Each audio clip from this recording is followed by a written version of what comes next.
So recently I discovered an article on J.K. Rowling's official Harry Potter site called Wizarding World, and it's super interesting. It's called The Original 40 by J.K. Rowling, and what it is the original 40 characters that Rowling created for the series. And in this video, I'm going to go over this article, and I'm going to take an in-depth look at how these characters either made it in the books, had their names changed when they went in the books, or didn't appear in the books at all. Before we start, I want to thank today's sponsor, Displate. Displate is about collecting your passions and getting inspired. It's a one-of-a-kind metal poster, it's passion printed on metal. This allows it to be incredibly sturdy, eliminating the flimsiness of a paper poster. It's easy and safe to hang with its unique magnet mounting system, which also makes it stay up much better and eliminates any lines that might be on a normal poster. And one of the best things for me is that they don't reflect. I can have heavy lights behind the camera and not have it ruin my shot. And for the average person, this allows your display poster to look good in any room that it's hung in. The cool thing about the magnet system is you can easily switch different posters out for the other, meaning you can quickly change your decor without ruining your wall. This is also great for me depending on what video topic I'm doing, because I can just switch the poster out for whatever fandom I'm talking about.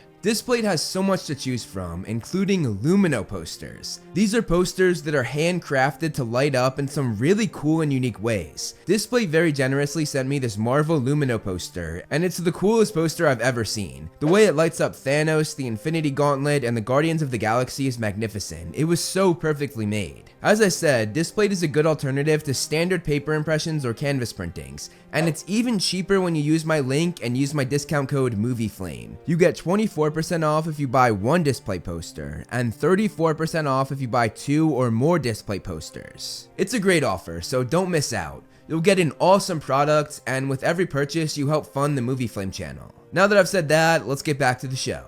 So this article starts with J.K. Rowling's thoughts. She says that 2 of her most prized possessions are a pair of small notebooks which contain her very first scribblings about Harry Potter. She says that much of what was written in them was never used in the series, which I think is super interesting. In one of these books, there's a list of 40 names of all of the students in Harry's year. All of them have these symbols next to their names which distinguishes their house, their parentage, and whatever else Rowling needed to know about them. Rowling said that she knew that there would be more than 40 students in each year, but she thought it would be useful to know a proportion of Harry's classmates. This way she would easily have names at her fingertips when action was taking place around the castle. As the stories evolved, Rowling said that a lot of these characters changed over time, and while some never appeared in the books at all, she always knew that they were there. One of the main things I'm going to go over in this video is the surgery that Rowling did to some of these characters' names. Rowling also said that a few of these characters emerged from the background to have their own secondary stories, people like Ernie Macmillan, Hannah Abbott, and Justin Finch-Fletchley. She finished her thought saying this: "It is very strange to look at this list in this tiny notebook now, slightly water-stained by some forgotten mishap and covered in light pencil scribblings, undoubtedly the work of my then infant daughter Jessica, and to think that while I was writing these names and refining them and sorting them into houses, I had no clue where they were going to go or where they were going to take me. Here then are the original 40. Going through the list, the first one there is Hannah Abbott. She was mentioned in every book, being sorted into Hufflepuff in the first novel, and becoming a prefect for Hufflepuff in their 5th year. Rowling also made her character go beyond just the 7 books, as she later made it canon that Neville Longbottom married Hannah in adulthood. Next we have Susan Bones, who also did appear in the books. She was also sorted into Hufflepuff in her 1st year, but she did not appear again until the 5th book. She was then in the Half-Blood Prince, but she did not appear in the final book. Next is Trevor Boot, and he's one of the characters that got his name changed, as he would later be Terry Boot. Terry was a Ravenclaw student who was in every book except for the 3rd and 4th, and he was made a prefect in the 5th. Mandy Brocklehurst, a weird name I know, is next, and Rowling made her a Ravenclaw student on this list. However, she did not appear in any of the 7 books. She was one of the 40 characters that Rowling never utilized. Next we have Lavender Brown, who would go on to be a pretty big character in Gryffindor, appearing in all 7 books and having a relationship with Ron. Millicent Bulstrode is next on the list, and she was sorted into Slytherin in the 1st novel, played a pretty large role in the 2nd book, first physically going after Hermione during the dueling club, and later Hermione thought she had her hair for the Polyjuice potion. I've already got mine. Millicent Bulstrode. But this of course turned out to be Mrs. Norris's hair instead. J.K. Rowling ended up only using Millicent Bulstrode one other time after that in the 5th book. Next is Michael Corner, and he was actually unutilized through the first 4 books, making his first appearance in the 5th novel. In the Order of the Phoenix, we find out that he's a Ravenclaw student and that he was dating Ginny Weasley. He joined the DA that year, ended up dating Cho Chang at the end of the book, and he was then used in the final 2 books as well, participating in the Battle of Hogwarts. Stephen Cornfoot, another very interesting name, was listed as a Ravenclaw student on Rowling's list, but Rowling never utilized him in any of the 7 books. Next is Vincent Crabbe, who obviously became a massive character, appearing in every book. After Crabbe, we have Tracy Davis, who was another character that was never utilized throughout the 7 books. But interestingly, they are the only Slytherin that didn't get put to use out of the 9 on this list of 40 characters. Kevin Entwistle, another very interesting name, is another character that was on this list but was never utilized, and according to Rowling, he was supposed to be in Hufflepuff. Justin Finch Fletchley is next, and he was one of those characters that got a larger role in a novel's plot, as he was petrified by the basilisk in the 2nd book. He also appeared in the 1st, 4th, and 5th book, but he did not appear in the 3rd book and never appeared again after the 5th book, being left out of the final 2 novels. Next is Seamus Finnegan, and he grew into a very important character as he was one of Harry's roommates in the Gryffindor common room. Anthony Goldstein is next, and like Michael Corner, he was unutilized through the first 4 books. He had his first appearance in the 5th novel, then the only other book he appeared in was the 7th and final book, only having 1 small mention. Despite his lack of time in the books, Rowling actually used Anthony Goldstein as proof that she did have Jewish characters in the series. And to her credit, she did in fact put a Jewish star next to his name on this list of the original 40 characters, so it seems as though she always meant for him to be Jewish. Gregory Goyle is next, and he of course went on to have a huge role in the series alongside Crabbe, who we went over a minute ago. After that is Hermione Granger, and interestingly, she's written super small on this list, and is also the only one written in pencil. It looks as though JK added her after the fact, which is actually because this is in alphabetical order by last name, and her original last name was Hermione Puckle, but Rowling obviously changed this to Granger. Me personally, I feel like I like Granger a lot more than Hermione Puckle. Queenie Greengrass is next, but she would have her name changed to Daphne Greengrass when committed to the 7 novels. She had just 1 small mention in the series, and when I say small, I mean small. Ultimately, her younger sister Astoria Greengrass went on to marry Draco Malfoy and have a son with him named Scorpius Malfoy. Also, Daphne's original name Queenie would later go on to play a part in the prequel novels, as Rowling gave this name to Queenie Goldstein, one of the main characters in the Fantastic Beasts films. Next we have Wayne Hopkins, who according to the list is a Hufflepuff character,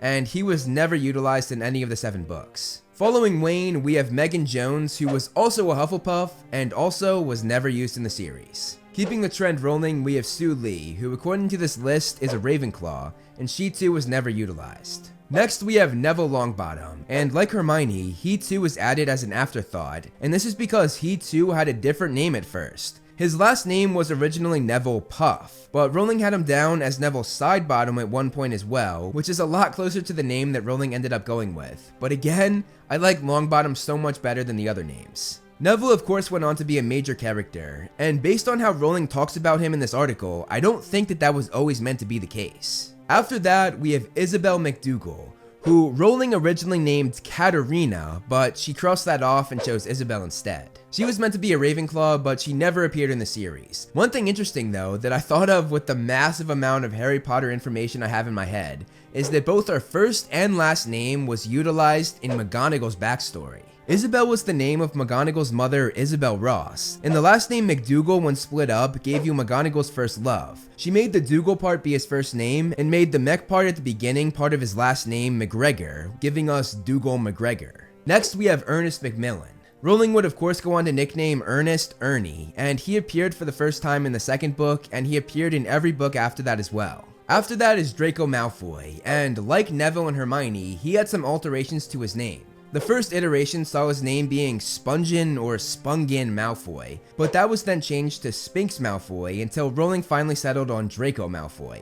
Draco would become one of the most important characters on this list, as he was one of the main antagonists in the series. Roger Malone is next, and he would have his name changed to Roger Davies. Roger Davies was the Ravenclaw Quidditch captain, and he appeared in the 3rd, 4th, 5th, and 7th books, although that mention in the 7th book was just part of a flashback during The Prince's Tale, so technically that was just the 4th book. Next we have Lily Moon, and this is one of my favorites on this list because this was the first version of Luna Lovegood. Rowling doubled down and said that she had come up with this name before she had picked Harry's mother's name, whose name was of course Lily Evans. So she got that name Lily, taking that away from this Moon character. And this name Lily Moon gave JK the idea of a fey dreamy girl, which is spot on to what Luna would later become when she appeared in the 5th novel and on. Something interesting though is that during the sorting ceremony in the first book, there is a mention of someone having the last name Moon, which might have been Rowling referring to this dreamy character not yet knowing that she would be a year younger, nor the fact that Moon wouldn't be her last name as it would ultimately be Lovegood.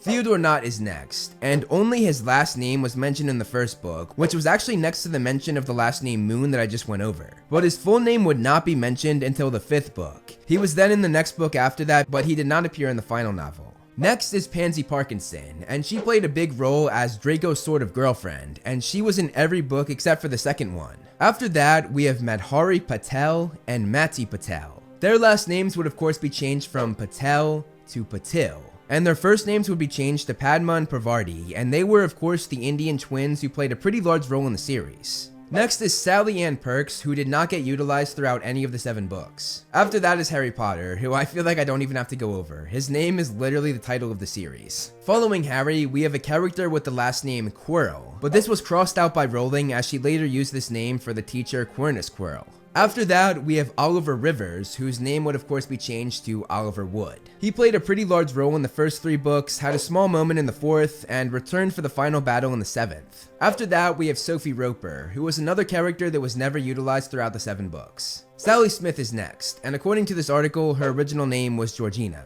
Ultimately though, it didn't really matter what her name was because she didn't appear in any of the novels. Next we have Gary Thomas, and this would later be changed to Dean Thomas, another very important character who was one of Harry's roommates in the Gryffindor common room. Lisa Turpin is next, and I'm sure a lot of you hearing that name are like, oh, she was never used in the books. But she actually was. She had one very small mention during the sorting ceremony in the first book, being sorted into Ravenclaw, but she never appeared again after that. After that, we have Ron Weasley, who had his name from start to finish. Rowling never altered or changed it the way he did for Hermione, Neville, and Draco. And finally, we have Blaise Zabini, who first appeared in book 1, but did not make an appearance again until the Half-Blood Prince. And though he was in the last movie as they swapped Blaise out for the character Crabbe due to legal troubles with the actor for Crabbe, Zabini did not actually appear in the final book. So out of the 40 characters, 16 of them appeared in the novels with the names that Rowling gave them on this list. Meanwhile, 11 of the characters on this list made it into the series but had their name changed.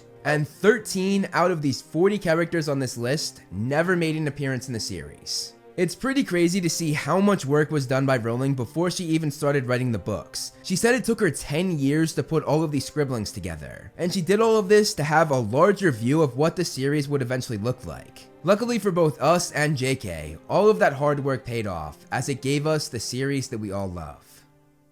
Thank you so much for watching, guys. I hope you enjoyed the video. You can follow me on Instagram to see more of my personal life, like my cute dog Loki, and some behind the scenes movie flame stuff. I also do similar content on TikTok and Twitter that I do here on this channel, so if you like what I do here, check them out. All the handles are right below me, and links are in the description. Over here are my wonderful patrons. If you want to be featured on the next video, plus get a few other perks, become a patron today. As always, if you liked the video, hit that like button and subscribe, and look out for more great movie flame videos on the way.